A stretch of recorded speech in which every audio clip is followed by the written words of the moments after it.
Meus irmãos, a paz do Senhor, sejam bem-vindos. Sétima aula, hoje nós vamos estudar dessa revista, A Igreja em Jerusalém.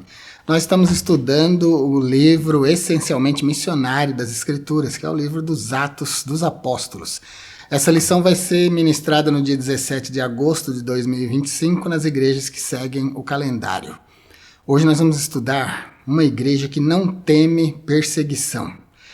A gente diz não teme perseguição no sentido de que ela não desanima diante das perseguições, no sentido de que ela não para diante das perseguições. Esse temor aqui não tem o sentido exato do termo, né? Uma igreja que não teme. Todo mundo teme, todo mundo tem medo de ser perseguido, de ser maltratado, né? De ter os bens expoliados pelo Estado e tal. Então esse medo é comum. Mas a igreja que não teme a perseguição quer dizer que a igreja não para, não desiste diante da perseguição. Antes de começar essa aula, quero convidar você a se inscrever no nosso canal, compartilhar os nossos vídeos, deixar um like. Quando você deixa um like, o YouTube entende que você gostou, porque você clicou no botãozinho, assim ele pega o nosso vídeo e indica para outras pessoas. Quando você compartilha, você está convidando pessoas a assistir o nosso canal. E isso vai ajudar a gente na nossa meta por 100 mil inscritos. Eu conto com você, com seu compartilhamento, com a sua inscrição e com o seu like. Se você quiser assistir vídeos, aulas e cursos exclusivos, seja membro. Como membro, você vai ter acesso a esse material. E se quiser falar direto comigo, seja membro do nível consultoria. Assim você vai ter meu número de telefone e a gente vai poder conversar. Pode ser que você goste de conversar comigo. Seja bem-vindo ao Clube de Membros. Vamos lá para a lição de hoje. Começando já aqui na introdução, desde o início a igreja padeceu perseguição. Eu quero começar colocando aqui um ponto que é central na lição de hoje. Hoje é uma lição prática, tá bom? Pouco grego, pouco hebraico, poucos idiomas originais, mas vamos investigar a prática da igreja primitiva. Desde o início ela sofre perseguição, ela padece perseguições, porque o motivo pelo qual a igreja é perseguida, o motivo pelo qual os cristãos são perseguidos, foram e são hoje no mundo inteiro, está além do físico. O motivo principal está além do nosso existencial. Esse confronto ele começa no céu, porque o diabo é o arqui-inimigo de Deus, o grande inimigo de Deus. Satanás nem é considerado nosso inimigo, porque a gente ele atropela, se ele quiser. O diabo só não esmaga a gente, só não esmaga a igreja, ele com os seus demônios, porque o sangue do Cordeiro foi derramado na cruz do Calvário e garante para a igreja a vitória. Senão ele atropelaria a gente. Ele não é nosso inimigo, ele é inimigo de Deus, ele é inimigo de Jesus. Esse combate eterno, esse combate antiquíssimo, essa inimizade que existe entre Satanás e Deus desde os séculos eternos, ela se transfere agora para o mundo físico, onde nós estamos. A igreja cuida dos interesses de Deus e o mundo cuida dos interesses do seu pai, que é o diabo. Nós falamos na aula passada que Jesus chamou filhos de Abraão de filhos do diabo, porque eram praticantes da mentira. Todo aquele que ama e se enquadra no sistema mundano, no sistema de coisas, o que é amigo do mundo é inimigo de Deus. Logo, está na jurisdição do diabo. Esse é o cerne dessa perseguição. E essa é a razão principal da perseguição da igreja. A igreja cuida dos interesses de Deus, enquanto o mundo cuida dos interesses do diabo. Por trás desse cenário físico onde nós existimos, tem um cenário espiritual. Satanás, grande inimigo de Deus, lutando contra Deus, contra as obras de Deus. A igreja é a praticante da obra de Deus, portanto ela é inimiga natural do diabo. Daí as perseguições. E o diabo persegue a igreja em 5 âmbitos diferentes que eu vou deixar para você em um dos muitos vídeos missionários que eu vou deixar para você, que está na nossa série Missiologia. Vou deixar para você os 5 ângulos, os 5 pontos de perseguição da igreja no mundo. E mesmo que a igreja tenha sido perseguida desde o seu início, desde que Jesus a fundou, passou pela Idade Média sendo perseguida e segue até hoje sendo perseguida, ela tem um protetor. O seu protetor é Deus, o Senhor Jeová dos exércitos. Ele é o grande protetor da igreja. Jesus, o esposo, é o grande protetor da sua esposa, da igreja. E por mais que a igreja sofra, por mais que ela padeça, ela sempre vai ser vitoriosa. Será vitoriosa até o final. O nosso tema de hoje, a palavra-chave de hoje é perseguição. Nós temos 3 objetivos na aula de hoje, que é explicar, demonstrar e encorajar. Vamos explicar os motivos e as esferas da perseguição enfrentada pela igreja primitiva. O grande motivo eu já dei, né? Que é a inimizade eterna entre Deus e o diabo, e aí entre a igreja e o mundo, portanto surge a perseguição.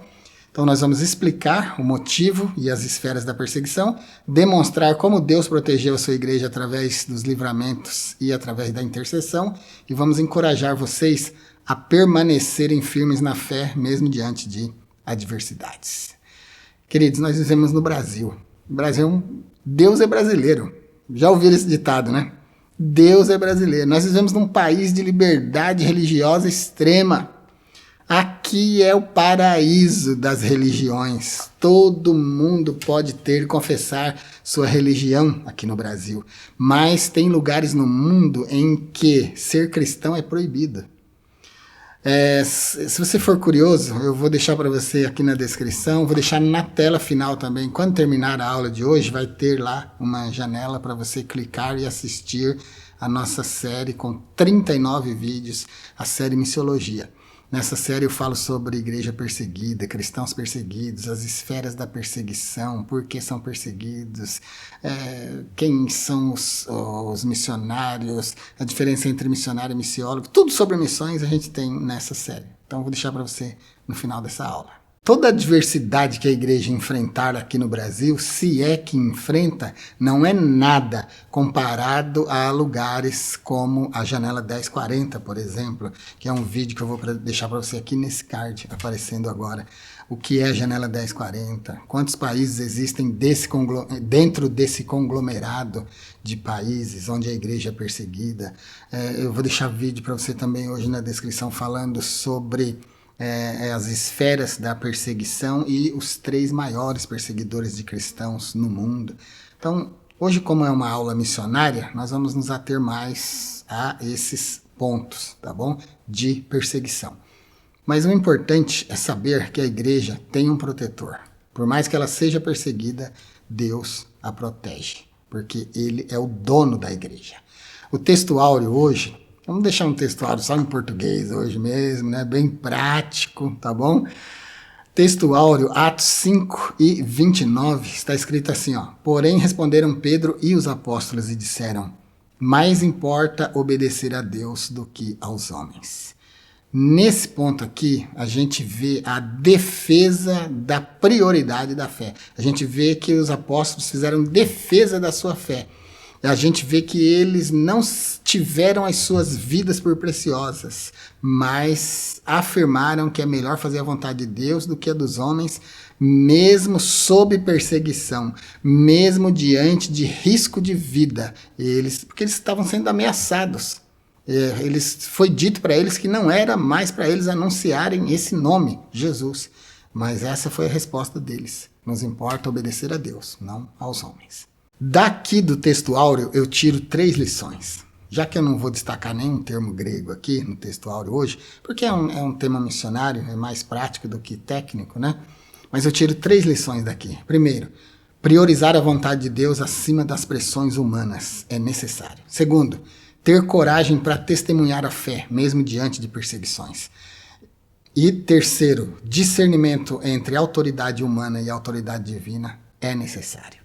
Então, a gente vê tudo isso aqui no texto áureo. Priorizar a vontade de Deus acima da dos homens. Foi o que os apóstolos disseram. Mais importa obedecer a Deus do que aos homens. Quando a Constituição do nosso país conflitar diretamente com as Escrituras Sagradas, com a nossa fé em Jesus, nós, pelo menos nós os cristãos, aqueles que se consideram reais filhos de Deus, verdadeiros filhos de Deus, vão optar pela palavra. Vão optar por fazer a vontade de Deus, mesmo que sofra perseguição. E pode ter certeza, vai sofrer perseguição. Porque quando o Estado dá uma ordem que não é obedecida, seja por fé ou por qualquer motivo, é considerado rebelião, né? É considerado motim, é considerado um ato rebelde, aí é perseguido mesmo. Mas priorizar a vontade de Deus é necessário, porque o que está em voga, o que está em risco é a salvação eterna. Nem sempre o que é popular socialmente é aceito e está alinhado com os princípios divinos. Por isso que nós optamos pela palavra e não pela vontade humana. Segundo ponto, ter coragem de testemunhar a fé. Não importa a situação, nós temos que defender a nossa fé. Tem um versículo nas Escrituras que diz que se nós negarmos Jesus diante dos homens, ele também nos negará diante do Pai e dos anjos do seu Pai. Então a gente precisa confessar Jesus, confessar a nossa fé. Confessar a fé não é ficar incomodando os outros, falando que é crente, pregando a tempo, fora de tempo e nas inconveniências. Não é isso não. Confessar Jesus é na hora que for perguntado, na hora que chegar no crivo, você é cristão? Aí, sim, sou cristão, defendo a fé. Na hora que chegar uma situação, por exemplo, como essa dos apóstolos, em que eles foram ordenados a calar, parar de falar no nome de Jesus, aí eles optaram pelo testemunho de fé. Não, é melhor a gente obedecer a Deus do que a vocês. E o terceiro ponto, discernir entre a autoridade humana e divina. Você tem que entender quando Deus está agindo, quando o homem está agindo, quando o diabo está agindo. Os homens, principalmente os homens de poder, normalmente agem influenciados por uma força maior que governa esse cosmos no qual nós vivemos, que é a força do diabo. Então, nem sempre, claro, mas há momentos em que, principalmente nos países onde a igreja é perseguida. A leitura bíblica em classe está em Atos 5, do 25 ao 32, e Atos 12, de 1 a 5. É importante você fazer a leitura aí. Tópico de número 1, a igreja perseguida. E item 1 do tópico 1, os perseguidores. Na Bíblia nós vemos que as autoridades religiosas da época dos apóstolos começaram a se opor à igreja. E Atos 5 menciona 3 grupos principais perseguidores, que são os sacerdotes, os saduceus e o capitão do templo. Esses 3 grupos se juntaram contra a igreja. Foi meio que natural a perseguição da igreja, mas sempre tenha em mente aquilo com o que eu iniciei essa aula, que é o nível espiritual, a batalha espiritual que acontece entre Deus e o diabo, entre as hostes angelicais do bem e as do mal. Existe uma batalha espiritual acima da nossa cabeça, e o prêmio dessa batalha para o vitorioso são as almas humanas. Para que Satanás quer almas humanas? Satanás não tem interesse em almas humanas, ele não quer almas humanas. O interesse principal de Satanás é através de destruir a salvação, de destruir as almas humanas, de impedir a salvação das almas, é maltratar a Deus, maltratar o coração de Deus, porque eles são inimigos. Nós somos só peões nessa grande batalha. Os verdadeiros protagonistas nessa guerra são Deus e o diabo. São os anjos de Deus e os anjos das trevas. E esses são os protagonistas. A gente é só coadjuvante. A gente está só no meio dessa batalha. Mas quando Satanás engana o mundo, engana as pessoas e leva as almas para o inferno, ele está maltratando o seu inimigo, maltratando Deus. É só esse o objetivo dele. Porque o que é que ele vai fazer com alma? Para que ele quereria almas? Né? Não faz sentido nenhum, não tem nenhum interesse para ele, do ponto de vista lógico. Mas o interesse principal está no âmbito espiritual. Ele quer maltratar o seu inimigo. Os saduceus, então, eram um grupo importante, com um grande poder político e religioso, e eles tinham o apoio dos sacerdotes e dos anciãos. E dentro dessas classes religiosas, eles eram os mais poderosos. Então, eles se levantaram contra a igreja. Por que eu disse que é uma perseguição meio que natural contra a igreja por parte, por exemplo, dos saduceus, dos fariseus, dos anciãos, dos doutores da lei? Né? Por que é meio natural? Porque a lei de Moisés estava em voga há séculos.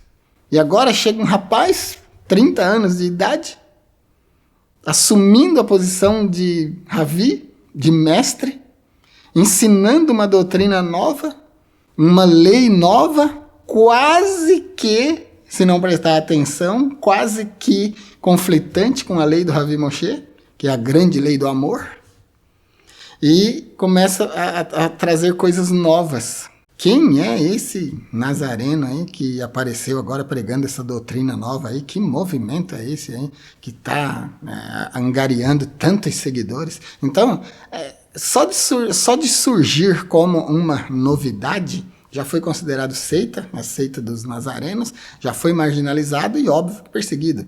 Porque o grupo que estava no topo era os saduceus, fariseus, anciãos da lei, os doutores, os sacerdotes, que eram os defensores da lei de Moisés.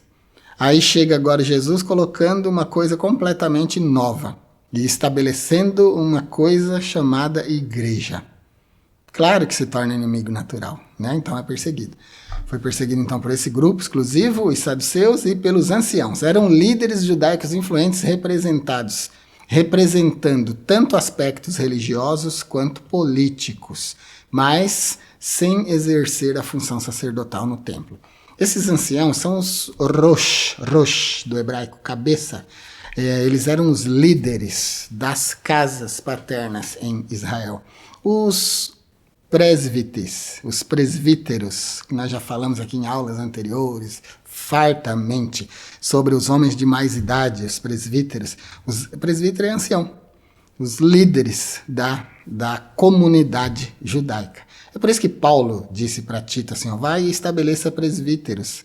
Então, os anciãos eram homens respeitados no meio da comunidade, mas aqui estavam fazendo papel de perseguidores. Os saduceus, os fariseus, estava tudo bem ali, os sacerdotes, doutores da lei, o Gadol Cohen, o sumo sacerdote, sossegado na sua função, até que aparece a igreja. Quando aparece a igreja, eles, de povo de Deus, passam a ser perseguidor objetivo, cruel, do povo de Deus que começa a existir agora, que é a chamada igreja. Então a gente tem aqui como perseguidores saduceus, anciãos e o capitão do templo. O capitão do templo era como que o capitão mesmo da polícia do templo. É como a escuderia vaticana que existe hoje no Vaticano, na igreja, a polícia da igreja católica. Então eram os protetores do templo. Eles são mencionados em Atos 4:1 e era um sacerdote de nível inferior, mas que tinha autoridade principal dentro do templo. Esses são então os principais grupos religiosos. Aqui nesse ponto, eu quero deixar para vocês esse vídeo, os 3 principais maiores perseguidores de cristãos no mundo hoje. É um vídeo que vale muito a pena você assistir. Já que a aula de hoje é de cunho missionário, vale a pena você mencionar aí na sua classe. Como os saduceus, os anciãos, que eram os líderes da comunidade, e o capitão do templo com a sua polícia do templo, se incomodaram com o surgimento e com a prática religiosa da igreja, nós depreendemos daí 3 coisas, 3 verdades, 3 lições práticas. Primeira, a verdade incomoda quem está preso ao poder, porque é como uma ameaça ao poder. A igreja era um grupo novo, chegando, influenciando pessoas, tirando pessoas de debaixo da tutela, da influência ministerial daqueles homens, dos fariseus, saduceus, anciãos, sacerdotes, e trazendo para o outro lado, o lado de Jesus. Então, a verdade incomoda quem está no poder. Segunda lição, a perseguição é sinal de impacto espiritual. A igreja estava causando um impacto no mundo. A igreja, só com a sua presença, estava causando impacto. Mas o fundador da igreja, que era Jesus, curava, ressuscitava, resolvia problema, multiplicava pão, saciava a fome. Meu Deus do céu! Será que não chama atenção? Como chama e como chamou a atenção. Então a perseguição surge por causa do sinal impactante, dos sinais impactantes que a igreja fazia no nome de Jesus através do dínamos, poder do Espírito Santo. E terceira lição, Deus protege os que são fiéis. Deus protege a sua igreja. Protegeu sempre. Os que ele permitiu que morresse foi para dar testemunho, para haver despertamento, sempre tendo um propósito. Um ponto eu quero destacar aqui. Quando você vir uma aparente derrota da igreja, ela não é derrota. Ela tem um propósito. Daqui a pouco a gente vai falar da morte de Tiago e você vai ver que a morte de Tiago teve um propósito. Não foi em vão. Por que deixou Tiago morrer e salvou Pedro? Tá vendo? Então, as coisas de Deus, as obras de Deus, sempre têm um propósito. Essas lições práticas aqui eu vou deixar para vocês lá na nossa aula no blog. Na nossa aula no blog ficam todas as anotações que você pode copiar, colar, imprimir e levar para a sua aula. Queridos, meu Deus, ninguém mais está seguindo o nosso blog. O que será que está acontecendo, hein? Nos ajude. Se você for no blog fazer uma consulta, clique no botãozinho seguir, siga o nosso blog. É importante para você, a gente deixa várias notas lá. E seguindo o nosso blog você vai estar nos ajudando. Sem perseguição, hein? Tem que nos ajudar. Se inscrevendo, compartilhando, deixando like, seguindo o nosso blog, para nos recompensar pelo trabalho que a gente tem feito aqui, tá bom? Tópico de número 2, as esferas da perseguição. Tanto antigamente quanto hoje, a perseguição se dá no âmbito político e religioso, nessas duas esferas. Eu vou deixar para vocês hoje aqui, vou deixar inclusive aqui no blog mesmo, vou deixar os links no blog aqui. Na hora que você estiver lendo a aula no blog, só você clicar no link já abre outro vídeo para você assistir. Fica o vídeo da aula, a aula escrita, e vou deixar aqui, deixa eu ver, 1, 2, 3, 4, 5 links sobre, primeiro, as 5 esferas da perseguição aos cristãos, hoje no mundo, cristãos perseguidos, na série Missiologia, esses cristãos de hoje perseguidos, os 3 maiores grupos perseguidores que eu tinha falado para vocês, a igreja, a missão e a igreja perseguida, e a janela 1040. Vou deixar todos esses vídeos para vocês lá. Só de vocês assistirem esses vídeos, por exemplo, as 5 esferas da perseguição aos cristãos, você já vai entender a questão aqui da esfera religiosa. A perseguição na esfera religiosa. Por que se dá? Por que se deu antigamente? Porque a religião oficial de Israel era o judaísmo, né? A Torá e Neviim, a lei e os profetas, do Ravi Moshe. Aí agora chega Jesus. Se não prestasse atenção nas palavras de Jesus, ia dizer que ele estava desconstruindo a ideologia de Moisés, a lei de Moisés. Mas ele não disse, mas ele disse, eu não vim a abrogar, eu vim cumprir. Eu não vim invalidar a lei de Moisés, mas eu vim cumprir a lei de Moisés. Então, ele não era contra a lei, mas ele estava trazendo uma coisa nova que esses não entenderam.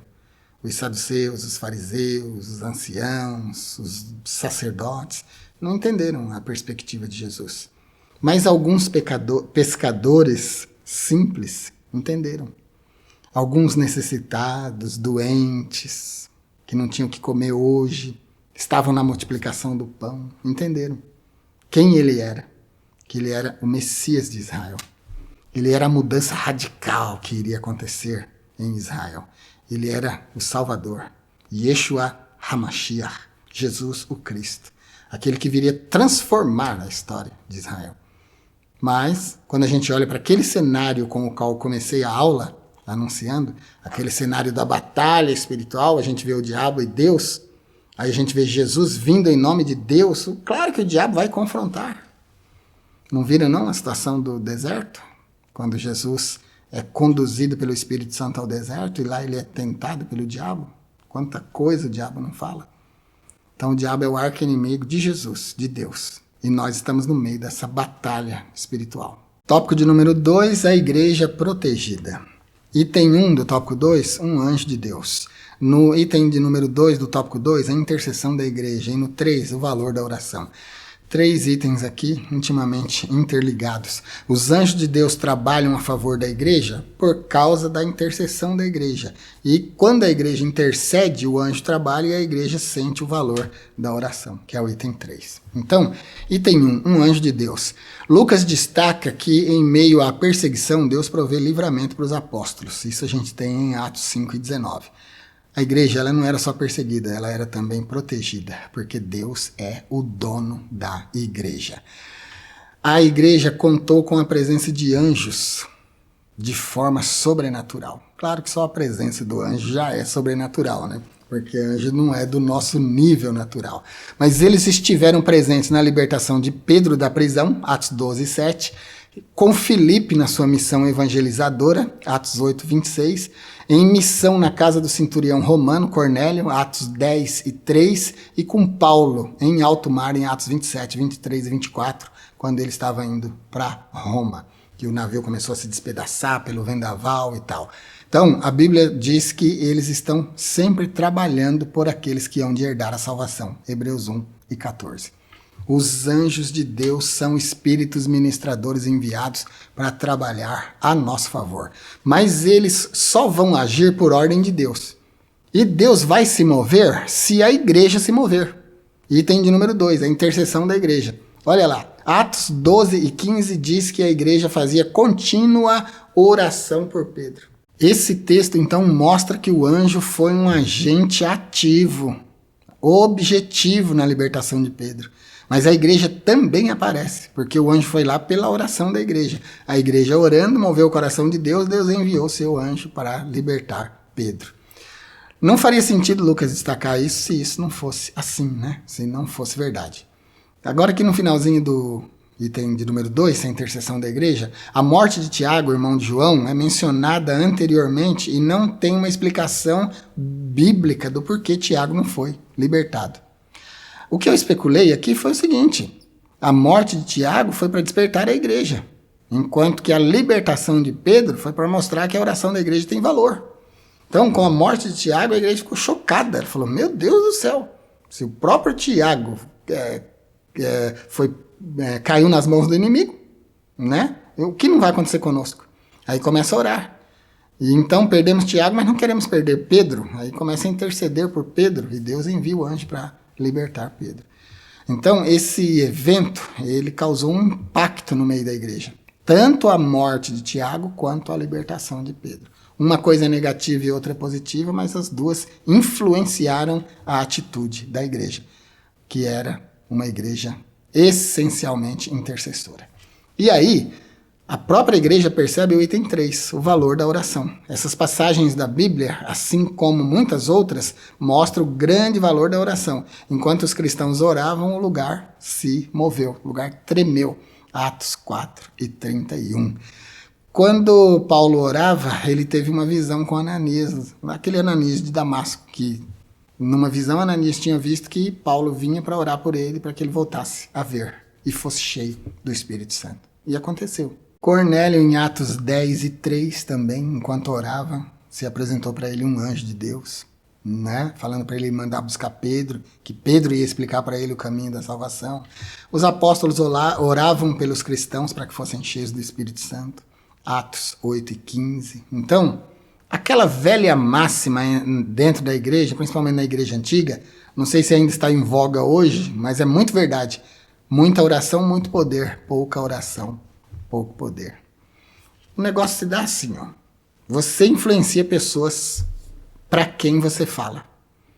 Você é influenciado por pessoas a quem você ouve. Conversa, então, é um objeto de influenciação.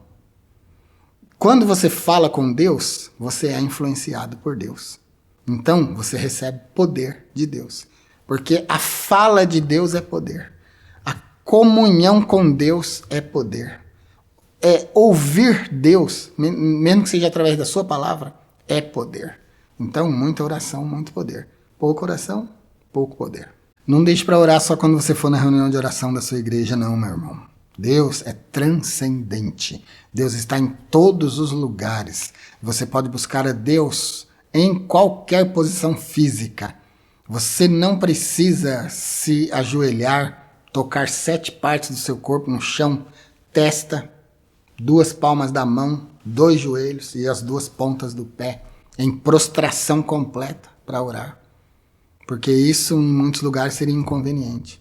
Mas o seu Deus é transcendente. Ele te escuta quando você pensa, quando você ora em pensamento. Ele te escuta quando você fala. Ele te escuta quando você ainda nem falou. Ele já sabe o que você vai pensar, o que você vai falar. Ele já prescreveu. Então, o seu Deus é um Deus extraordinário. Então, não precisa orar só na reunião de oração. Na reunião de oração, você vai para orar com a igreja, para fortalecer. Um fortalece a fé do outro. Então, por isso a reunião de oração é importante. Mas não é só lá que você busca poder. Você tem que orar a Deus sem cessar. Como é que se faz isso? Se não for do jeito que eu acabei de falar, em todo tempo e lugar. Tópico de número 3, a igreja destemida. Item 1 do tópico 3, testemunho com poder. Uma igreja que é cheia do Espírito Santo, uma igreja que ora constantemente, que já sentiu o valor da oração, ela testemunha com poder. Só se testemunha com poder quando se é cheio do Espírito Santo. Só se é destemido quando se é cheio do Espírito Santo. Tão logo foram libertos, os apóstolos começaram a testemunhar de sua fé. É o que nós temos em Atos 5 e 25. De nenhuma forma se sentiriam intimidados, eles estavam capacitados pelo poder do alto, pelo poder do Espírito Santo. O livro de Atos dos Apóstolos, teologicamente, já foi chamado muitas vezes, provavelmente ainda seja, de os Atos do Espírito Santo. Porque o Espírito Santo atua fartamente no livro de Atos dos Apóstolos. O Espírito Santo, ele é a fonte do poder da igreja. Sem o Espírito Santo, a igreja perde o seu testemunho, perde a sua imponência, perde o seu dínamos, o seu poder de testemunhar. Ela não consegue ser influente, ela não consegue impactar se o Espírito Santo não estiver na vida dela. Item de número 2. Então, o item 1 é testemunho com poder, só através do Espírito Santo. Por isso que Jesus falou no livro de Atos, logo no comecinho, ele disse assim, ó, ficai em Jerusalém até que do alto sejais revestidos de poder. Depois de revestidos, ser-me-eis testemunhas. Tanto em Jerusalém, como em Samaria, Judéia, até os confins da terra. Só pode testemunhar quem está cheio. Só testemunha quem tem o Espírito Santo. Meus irmãos, a testemunha ela precisa ser ocular para ser testemunha, tá bom? No fórum é assim. Você só pode testemunhar se você viu. No Evangelho, você não precisa objetivamente ter visto, mas precisa ter sentido. O que gabarita você a testemunhar, porque você sentiu. O cego de nascença não viu Jesus, mas ele disse que um homem curou ele, e bateu o pé, lutou com sacerdotes, com escribas, fariseus, e testemunhou firmemente. Mas ele não tinha visto o homem que tinha curado ele, porque ele era cego, né? Então, essa é a minha defesa, de que sentir é suficiente para testemunhar. E aí nós temos o item de número 2 do tópico 3 para finalizar a aula, convictos de sua fé. Quando você sente, você ganha convicção. Quando você vê, você ganha convicção. Sabe que quando você sente, você ganha mais convicção do que quando você vê? Já experimentou ver um vídeo sem som? Você não sente, você só vê. Mas faz essa experiência. Coloca um vídeo, veja as imagens sem som. Depois, se for possível aí para você, tira a imagem e deixa só o som. Você vai ver que o som é muito mais impactante. Eu estou falando de visão e de sentimento, que é a minha defesa para testemunhar com fé. Quando você ouve, você sente. E o sentimento é muito mais forte do que a visão. Item de número 2, convictos da sua fé.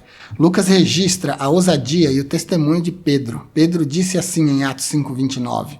Porém, respondendo, Pedro e os apóstolos disseram, mais importa obedecer a Deus do que aos homens.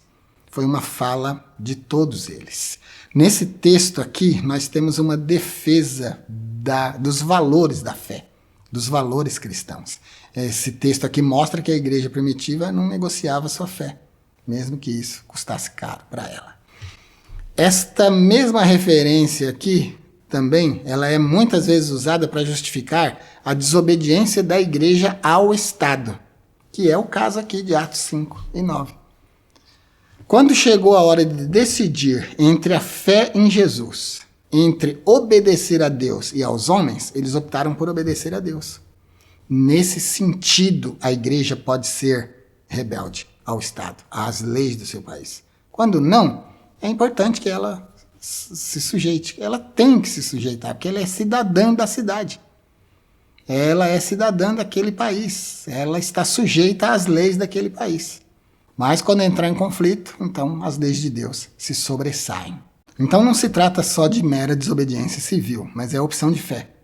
A nossa fé, firmada em Jesus, ela nos leva a fazer coisas extraordinárias, extravagantes, que nem nós mesmos entendemos às vezes. O mundo, então, aí é que não entende mesmo. Só testemunha com poder, então, quem está cheio do Espírito Santo. E só é convicto da sua fé aquele que sente a sua fé, aquele que sente as coisas de Deus, tá bom? Então, procure se encher do Espírito Santo. Pedro fez tudo isso porque na aula passada a gente viu que ele era plistis pneumato agio, era cheio do Espírito Santo, né? Então, quem é cheio do Espírito Santo consegue testemunhar com convicção. Para concluir, a gente tem duas verdades práticas aqui para concluir com elas. Primeira, a igreja sempre será perseguida. Segunda, sempre será protegida por Deus. A coragem da igreja primitiva nos inspira a permanecer firmes na fé, testemunhando de Cristo com ousadia. Isso aqui é a aplicação pessoal da aula de hoje. Depois de ter visto todos esses tópicos, a gente chega à conclusão de que perseguição não é exceção, é regra, né, para a igreja. Mas a gente precisa saber que o Senhor vai nos livrar. No momento crucial, Ele vai chegar e vai nos dar o livramento. A perseguição, então, faz parte da vida de um cristão verdadeiro e atuante. Mas Deus sempre estará com ele e sempre dará livramento quando for da sua vontade. A gente viu o caso do Tiago, não teve livramento para ele, mas a morte dele foi um despertamento. Então, fazia parte do plano de Deus. E o livramento que Pedro teve também fazia parte do plano de Deus para despertar a igreja. Um com a sua morte, outro com a sua libertação. É isso por hoje, meus irmãos. Espero ter ajudado vocês com os comentários dessas aulas. Assistam os vídeos que eu indiquei na aula de hoje. São vídeos missiológicos importantes. Vão ajudar você no comentário da sua aula aí. Se você quiser ir no nosso blog, copiar, colar, imprimir as notas que eu deixei lá, vá lá, tá bom? Também nos siga lá no blog, você vai dar uma força para nós. Quero convidar você a se inscrever se ainda não for inscrito. Se quiser acesso a um material mais exclusivo, se torne membro. Para membros, a gente tem vídeos para o primeiro nível, vídeos, aulas e cursos no segundo nível e consultoria no terceiro nível. No terceiro nível, no nível consultoria, você vai ter tudo dos outros níveis e vai poder falar direto comigo pelo telefone para tirar suas dúvidas. Por que você não experimenta? De repente, você vai gostar de falar comigo. Tá bom? Fiquem com Deus e até a nossa próxima aula.